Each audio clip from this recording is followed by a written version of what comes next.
All right, today's rant is the brain does not produce consciousness. Now, the title was a little too long for YouTube, so actually what I want to say is it does not entirely produce consciousness.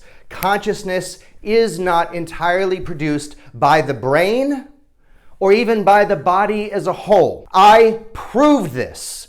There are two people in history, as far as I know based on the academic literature, who've ever proven using physics and logic that consciousness is a non-local phenomenon, which means that it cannot be produced in a local volume. And a local volume could be my skull, my body, that sort of thing. Two people have proved it. One, I did a video on, Dr. Stoika, I'll link it to this. And I have proved it. It's amazing. It's amazing how many people don't understand, haven't attempted to understand, or ultimately disagree with the proof. I'm at the point now where I feel like I can say with some confidence that if you don't agree with the proof that I'll give partially here and has been given on another video, then either you don't understand it because you didn't try or you're bad at logic, or you are not conscious. That's right. I think that it is possible that some humans are actually not conscious. I don't think it's a guarantee that every human happens to be conscious. So if you're one of those people who says, oh yeah, I understand the proof, the logic is valid, but the conclusion is not sound, I disagree with it, you are an artificial intelligence, you are an unconscious human. It is a very simple proof. I'll do part of it right here, but I'm going to get to the part that seems to stick with a lot of people and makes it really difficult. It's a very simple proof.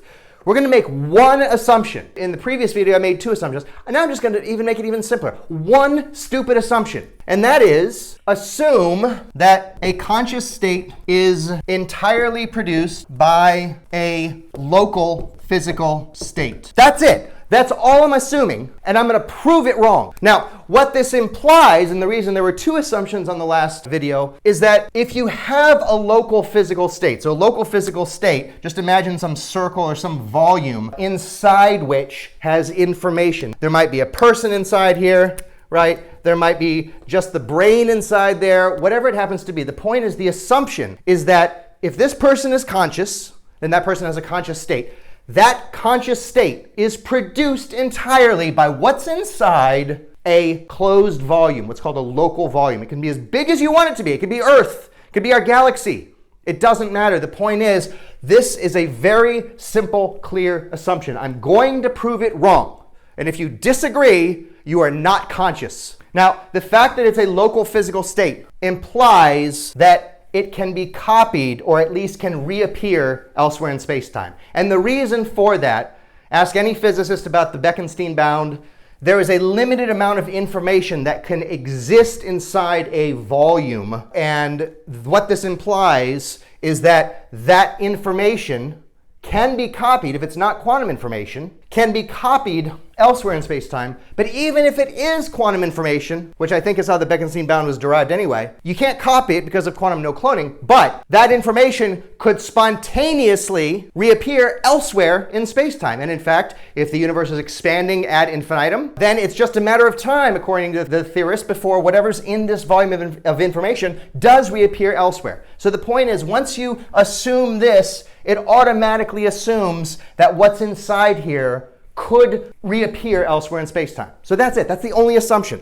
Now, again, this is a simple proof, and yet nobody seems to understand it. Here you are on Earth. You are conscious. What that means is you are experiencing a conscious state. When I say that I'm experiencing a conscious state right now, that includes something fundamental. It includes what I'm experiencing right now, what I'm feeling, what I'm sensing right now, but it's also a feeling of conscious identity, a feeling of being me. Now, that's not something that can be described to ChatGPT or AI. It doesn't know what that means, or it doesn't know what it feels like because it doesn't feel, but I feel like me. That's a certain aspect of consciousness. So if we're going to recreate my conscious state elsewhere in space-time, that just means somewhere far away or somewhere distant in time or both, then that copy has to feel exactly as I feel right now, which is it feels like me. So this is you on Earth. You happen to be experiencing, I'll use a different color here, you happen to be experiencing a conscious state, like let's call it C1 right now.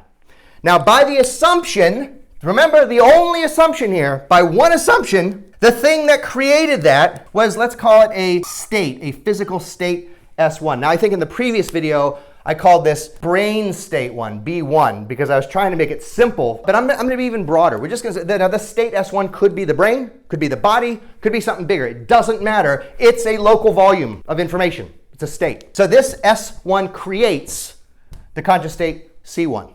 And let's say this is happening at time T1. You could imagine a moment later, let's call that happens at time T2, that the physical world has changed. We'll say evolved. I don't mean evolution. It has evolved into something different. So S1 now has changed because of free will or the forces of nature or all the above into S2. And let's just say that S2 creates a conscious state C2. We'll just say it does. Now I didn't put an arrow here. The reason I didn't, if S2 creates a conscious state C2, I have a very simple question for you. Remember, you are experiencing C1, conscious state C1 at T1. The system evolves to S2 a moment later. That creates conscious state C2. Simple question for you, yes or no? Get ready, yes or freaking no. Do you experience C2? I'll do this again. You were conscious at conscious state S1, which by our assumption was created by an underlying physical state S1. Did I say it wrong? You were in conscious state C1 that was created by assumption by an underlying physical state S1. The world changed. The forces of nature caused atoms to whatever. You made a decision, something like that. The point is, now that physical state changes to S2. It happens to produce a conscious state C2. My only question for you is, do you experience C2? The answer is yes or no. Think about it. Now, you've had some time to think. Here's the answer. The answer is obviously yes. Obviously yes. Obviously yes. If you are conscious here, the world changed, creates a conscious state C2, then it is you that experiences it. Now, the reason I keep saying if it creates C2 is maybe you're killed at that point. Maybe it doesn't create a conscious state at that point. But the point is, if it does create a conscious state, it's not of somebody else. It's you, and that's obvious. Now, not only is it obvious, but it is a requirement for the fundamental existence of science. And here's why. I want to measure. I'm a scientist, so I make measurements about the world. I make measurements, and then I make predictions, and then I create theories, and I test them, and I create hypotheses, this whole thing. So I want to test the rate of gravity to see how fast things fall. So here's what I do. I'm going to set up the experiment so that I'm going to hold the marker right here, and I'm going to watch I don't have a watch. I'm going to watch my phone to see, when I drop it. And then I'm going to watch it, and then I'm going to let go of it. Oh, it hit the ground at a certain time later. This is a really, really crappy experiment. Very rough. But the point is, I am going to measure the amount of time that passed for that marker to fall, and then from that I'll do some calculations. Anyway, where I'm going with this is that science relies on let's call it a transtemporal identity. It relies on the fact that you are the same person as time goes by. I, as the scientist, if I wasn't able to predict that I am the same person a second later after I dropped this marker, if I couldn't be sure that I was the same person, then who's doing the measuring, right? There is no foundation of science if a scientist can't expect to be the same person as the world evolves. I hope this makes sense. So the answer is, yes, of course this is you, and science depends on it. So this is where I'm going to break it down and say, in that question I asked before, yes or no, right? Do you experience C2? If your answer was no, or not necessarily, or I'm not sure, or something that people often say, the person experiencing C2 would think that he was the person experiencing C1. But it's not necessarily the same person, or something along those lines. If your answer was anything but a wholehearted yes to my earlier question, then I'm talking to an AI, or a computer, or a chat GPT, or a philosophical zombie, as they call it in philosophy. I don't mean the kinds that walk around like undead. I mean, in philosophy, a philosophical zombie is somebody who looks like a human, but there's nothing going on inside. There's no internal dialogue. There's no conscious identity. So if your answer was anything but yes, that's you. And I have nothing else to say to you. I'm not going to convince you. There's nothing that I can say to you to change your mind because you don't experience consciousness. You don't know what it is. It doesn't make any sense to you. All right? So now moving on. Back to this example. The next moment, the world might have gone to S2, which creates conscious state C2. But what if, because of quantum fluctuations, you don't have to know much about quantum mechanics other than that it creates random outcomes. So maybe there's a random outcome, or maybe there's free will and you've made a choice here. So maybe S1 could go to, it could go to S2, but it also could go to S2 prime, which is different than S2. And that would produce conscious state C2 prime. My question is, would that be you? Of course it would be you. It doesn't matter what S1 turns into, as long as it produces a conscious state next, it's you. Now, this is where the proof goes. And again, I feel like what I've said so far has been really elementary, really basic. I feel like anyone who's actually conscious, which is probably most people, are like, move the hell on. I get it. All right, so I'm going to move on now. Now, imagine instead of letting the state evolve from S1 to S2, you're killed here. But right before you're killed, this state is copied. I don't know how, but the point is it can be copied and taken to Mars. So Mars is over here, a little smaller than Earth. And there's a new state over here, state S1. And then at that point, it's allowed to evolve to something different. Now, first question. If we create state S1 here, is that you? Yes, of course it is, because by assumption, it's you by assumption rather, and that's the assumption we're going to disprove. But the point is, by this assumption, if this physical state is produced elsewhere, it is entirely responsible for producing a conscious state. So of course, you are going to feel like you're in conscious state C1 on Mars. Of course you are. Now, this one doesn't end up going on to a next moment because this one's killed. But let's just say that there is a next moment here and it goes to, say, S prime or S1 prime, and that happens to result in a conscious state C1 prime. We've already agreed, unless you're an AI or you're unconscious, that this is you, you'll feel like you're on Mars, and that next moment, C1 prime, will indeed be you, okay? Nothing confusing. This is simple as can be, and I cannot believe how many people don't get it. Now, we're going to change the experiment again. We're going to say, this didn't happen. Just for the moment, just forget it. It's not there, okay? And now, we do the same thing here. We kill you right before T2, but right before that, we copy the state S1 and put it over on Venus. And there you are, standing on Venus in state S1, which of course, by assumption, necessarily produces you in state C1. Now let's just say, Venus and Mars are quite different, right? So it's probably quite likely that S1 is going to evolve into something different than that. So we're going to call it S1 double prime. I mean, you know what? I don't know why I said S1. I meant this goes from S1 to S2 prime, and this goes from C1 to C2 prime. So why didn't you stop me and tell me, huh? All right. So S1 goes to S2, but double prime because it's different from what that would have been on Mars. C2 that causes a conscious state C2 double prime, but of course that's you. So that is you waking up on Venus. You've been killed here, but you woke up on Venus, and your next moment is C2 double prime. It's still you. It has to be you. It has to be you. For the love of God, it has to be you. I cannot believe how many people don't get this. This has to be you. Now, I said that it was sent to Venus and not Mars, okay? Now, we're going to change it so that they're both there. Right before T2, you're killed on Earth, but a copy is sent to Venus, and a copy is sent to Mars. Now, what do you experience? You must experience, logically, I'm going to just write this. You must experience what? Neither of them. So the question is, which do you experience do you experience you progressing to C2 double prime here, or you progressing to C2 prime here? What do you experience? Well, there's only three possibilities. Either you experience neither of them, or you experience both of them, or you experience one or the other. And that's just a logical requirement. There's no other possibility. I'm not going to go through this and explain these aspects right here, because you can go back to that earlier video. And nobody seems to have any problem with that argument because it's right. The issues are always before that.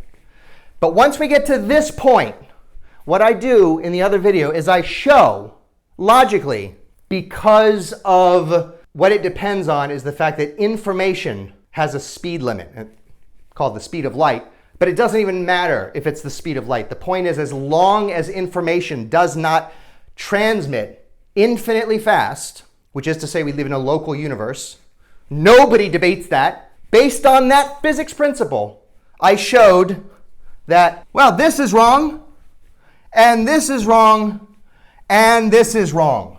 All right, now, again, you can go back to the earlier video to see why those are wrong, but follow the logic here. We started with one assumption. Conscious state is entirely produced by a local physical state, which ultimately itself implies that physical state can reappear elsewhere in space-time. We start with one assumption, then do a thought experiment that depends on that assumption, show that the result is three options, none of which work, all of which are false. What that means logically is that the assumption on which we relied, the only assumption, is wrong. It's false. For the love of God, this is an incredibly simple argument. This proof, I've written several papers on it and submitted it to several journals. It got offered publication in 2 or 3, and every time I said no because they were requiring ridiculous changes that I thought were irrelevant. But I will say that one of the responses was so unbelievably positive, just completely understood the proof, made me think about computers in an entirely different way. It's right. I don't know if this is out there in academia, but if not, it should be published. And I'm not going to say the name of the person. I found out who it was. The journal sent my email to the person to keep it anonymous, to allow that person to contact me if he wanted. He did contact me, and I won't say the name of the person because I don't have his permission, but I will say that if I could have named 3 people on the planet, Roger Penrose is one of them, whose approval or agreement with me on this paper would have sent me over the moon, would have been paramount, he was one of them. It was one of the greatest days of my life when I realized that this person, whom I regarded so highly intellectually, was a reviewer of my paper who validated it. The point is, the proof is right. There's a test. It's a famous test in philosophy called the Turing test, based from Alan Turing. And it's supposed to be a test for whether someone is conscious. So if you're chatting with somebody online and you're asking them questions, what questions can you ask that person to be sure that that person is actually a conscious human?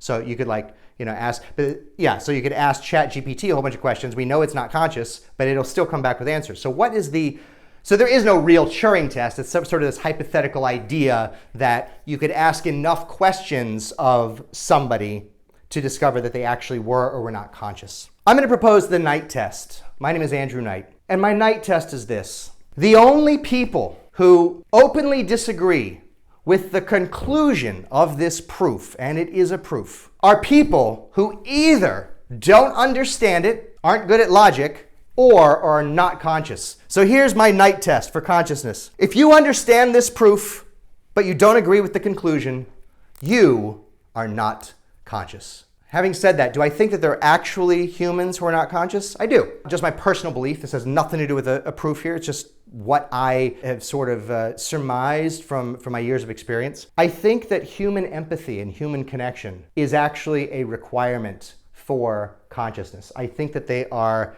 inextricably connected. Anyone who does not empathetically connect with other humans is not conscious. There's a name for those people: sociopaths. About 4%, it's estimated, of the human population are people who have no conscience. They don't actually connect with other humans. They look like it. They're very charismatic often, but they're really good at gaming. So they'll game people for money, for status, wealth, for sex, and but they don't form actual human connections and they don't empathize with other people. I don't believe that sociopaths are conscious humans. And I think there may be others. I have good reason to think that there have been several scientists and physicists who have responded to this proof in a way that makes me think that they understood it, yet still had the same objection and didn't agree with the conclusion. And I actually don't think that they are conscious. I think that they are essentially artificial intelligence.